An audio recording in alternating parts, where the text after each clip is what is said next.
I said they'd do it, and they did it. Let's welcome Oxford United to the Championship. So, as you can see, Oxford United 2-0 winners versus Bolton Wanderers at Wembley, and what a performance they put in. I said it in the video that I think they'd do it. I know a few people thought that Bolton Wanderers would absolutely dominate this game, but they didn't. I thought Oxford United were clear on the day. I thought they were by far the better team. Murphy, what an excellent performance he put in, carrying Oxford United. I thought Cameron Brannigan, until he had to come off, was excellent. I thought Ruben Rodriguez, what a performance he put in. But again, Oxford United's defensive solidity is what shut Bolton down. And I said it in the Peterborough game, that type of defensive performance breeds confidence. If you can stop a team like Peterborough scoring in their own home, it changes everything. If you can stop that team from beating you at their own ground, it changes a lot. You look at the total votes over here for who they thought would win. Only 24% gave Oxford a chance, and I was one of that 24%. I said Oxford would win 2-1. They ended up winning 2-0. And if we do look at the two sides now, you can just tell by the ratings how good that Oxford performance was. Harris was a bit isolated at times, but I thought he played well. Brannigan played well up until his injury. But we've got to talk about this Bolton team. The lights were on them. They were supposedly the best team in the league. But where were they? Obviously missing a key player in Randall Williams, but every team has missed key players this season. Obviously, you don't want to miss them in the big games, but Derby County went into a game against Portsmouth with James Collins half fit and missing big players. And I don't take the injuries as an excuse. I don't think you can. In this day and age of football, it's a squad game these days. There's enough money in the world, in the footballing world, to have squads. And I think a conversation has got to be opened about Santos. If you have not done so already and you want to keep up to date with all my EFL, League One, Championship and European Championship content coming up on the channel, make sure you do hit that subscribe button down below. Let me know your thoughts on the playoff final down in the comments, and I'll catch you in the next part of this video. There's a lot of talk about him being this amazing defender, and for me, I've said it a few times, I don't get the hype. I think he's good at certain attributes. I think he's strong. I think he's bulky, he can use his body well, but I don't think he's a great defender. I think the first goal took a deflection off him, and the first goal ultimately was, they didn't really close down Murphy, gave him the shooting opportunity, and what a goal it was. Deserved goal for Oxford. I thought they put in an excellent performance, assist from Ruben Rodriguez. And then the second goal was another brilliant ball from Ruben Rodriguez. Murphy beats the keeper and scores. And where was Dion Charles today? Where was Aaron Collins today? Like, Paris Magoma wasn't great. Even before he got injured and got taken off, I don't think he put in an excellent performance. And you look at that Oxford team, and I could have told you from the start of the game Oxford were going to win this. They just looked like they wanted it more. And I think Bolton have been a good side this season, but it's games like this where you can't create chances. You aren't clinical with your chances, where it costs you. And there's a few times this season where we've reviewed Bolton Wanderers and they've not been clinical. They've not created enough chances, and this is something which they've got to improve for next season. Will Ian Evatt still be in charge at the time of recording this at 8 o'clock on match day? I haven't seen anything to suggest that he's been sacked or he's going to get moved on. But then I've just spent the last hour recording my Derby County season review. If you want to check that out, it'll be out tomorrow at 6 p.m. But this Bolton game, I just don't think they were very good. You look at the subs they brought on: Odebaggio, Cameron Jerome, Jack Airedale, Kyle Dempsey. They're fairly good players.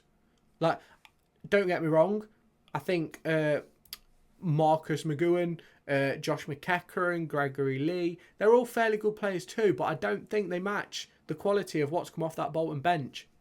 And I think Des Buckingham can be absolutely delighted with the performance that they put in today at Oxford. I think what an amazing performance at Wembley when it matters. What a performance. Let's move on over to the statistics and just look. It wasn't a game of many chances, but Oxford could have won 5-0. Murphy could have scored 4. Like, what a day for Oxford United. 37% possession. I told you, if you can give this Bolton team possession in their own half, give it them. Leave them. Let them have it. So many times this season that you've seen teams give up possession to Bolton and they've just let them have the ball and then they just come and win it and score, win it and score. Or you just leave it until they get tired. Let them pass the ball side to side, side to side. And that's what I think Bolton's problem is this season. And in this game, 63% possession, but it amounted to 0.21 XG. They only had 2 chances within the box. 3 were outside the box and not a single shot on target. How can you go to Wembley in a playoff final and not put a shot on target? I'm not even a Bolton fan, but I'm fuming for Bolton fans. It's a disgrace, this performance, for me. Like, looking at this as a non-Bolton fan, as a neutral, that is a disgrace of a performance. You can't have 63% possession at Wembley and not have a shot on target. You can't concede 5 shots on target to a team that has 37% possession. Over 50% of Oxford's shots were on target. They had what? 5 shots in the box? 4 out the box? 1 big chance, which will have been Murphy when he sort of rounded the goalkeeper. Obviously, Bolton's 80% pass accuracy looks brilliant. But Oxford's 68 pass accuracy with a 2-0 win looks even better. That's just my opinion. Like, you've got to score goals. At the end of the day, you've got to score goals. And just look at it. All the expected goals for Bolton obviously came in open play. And 2 of their shots were blocked. But it's just not good enough. For me, it just isn't good enough. Let's go down to the passing metrics and the defensive metrics. You can have 501 passes 12 days a week, 3 times on a Sunday. But it doesn't matter if you don't win the game. And that is what they didn't do. They didn't win the game. 234 passes in their own half, 177 in the opposition half. Look at Oxford. 302 passes, 110 of those in the opposition half. 110 out of 205 accurate passes were in the opposition half. I just think Oxford were the better side on the day. They were more incisive in what they did. They meant what they did. They wanted the win more than Bolton did, in my opinion. And I think it shows in the duels. 59 duels won by Oxford to 56 by Bolton. So it's not many. 58% of the ground duels was won by Oxford. In the air, I think those duels, yes, they matter, but I don't think they're as important in this case. Bolton Wanderers are a team that like it on the floor. And for me, they won 28 aerial duels, but what did they do with it? Obviously, Oxford, more dribbles, more successful dribbles. Nearly 50% of their dribbles were successful. I have just run out of words for this Bolton side. I thought they were lucky. I think they scraped past Bolton and celebrated as if they'd gone up. I think I said it in the review video. I'm not a fan of pitch invasions when you've not actually done anything. Don't get me wrong, you're probably all going to go in the comments, but Derby did it when they beat Brighton at home. We won 4-1. We won the tie 6-2 on aggregate. We battered them. We should have won the final. The pitch invasion, I still don't agree with. I wasn't a part of it. I wasn't there. I was on holiday. I was too young to sort of say to me, well, I'm not going on holiday. I'm going to the game. And that is the problem. It felt like a lot of those Bolton players thought they'd done it versus Barnsley, but they hadn't. Job was not done. That I've seen it a few times. There's a saying, I don't know who it is. Haaland. I think Haaland. Job's not finished. Job's not done. And I think Bolton And I think Bolton thought the job was done. And it wasn't. And that is what happened today. At Wembley Stadium, Bolton embarrassed themselves, in my opinion. I've not seen much online from their fans. I'd be really interested to see how you lot view it. Because for me, I think you embarrassed yourselves. As the team, not the fans. Turned up in numbers, in my opinion. I think there was 70,000 there today, which is an excellent number for League One, in my opinion. I think that's fairly decent. So, obviously, let me know your thoughts down in the comments. What's going to happen now with Bolton? Who's staying? Who's going? Obviously, there's some big players in that Bolton side. Let's get up the lineups just one more time. You look at that side. Collins will probably stay because I believe he only signed in January, maybe. What's Dion Charles going to do? What's Sheenan going to do? There's all this hype around Baxter and Santos. What are they going to do? Obviously, you've got the likes of Cameron Jerome. You've got Victor Adebayo. What are they going to do? And then, if you do look at the Bolton Wanderers squad as a whole for a second,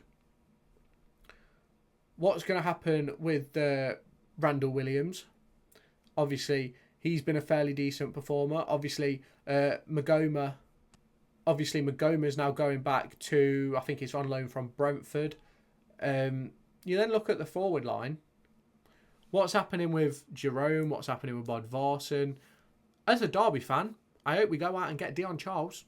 I'd love Dion Charles at Derby. I think he's brilliant. I think this season, if he hadn't got injured, I think 25 goals maybe? 20, 25 goals.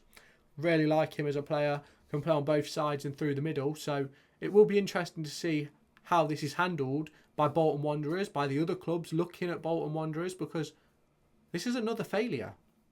Now, apart from the Bolton Wanderers failure, Oxford United and Des Buckingham absolutely rose to the occasion today, and what a performance. I said it after the first leg where Oxford put in an excellent defensive display, that if they can carry that over to the second leg and the final, they'll have nothing to worry about.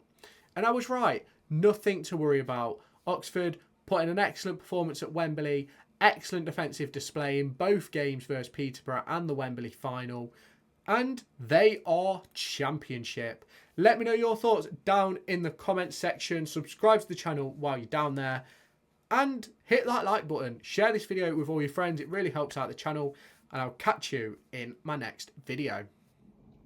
Make sure to go and find me on TikTok, pictured here, and Twitter, pictured here.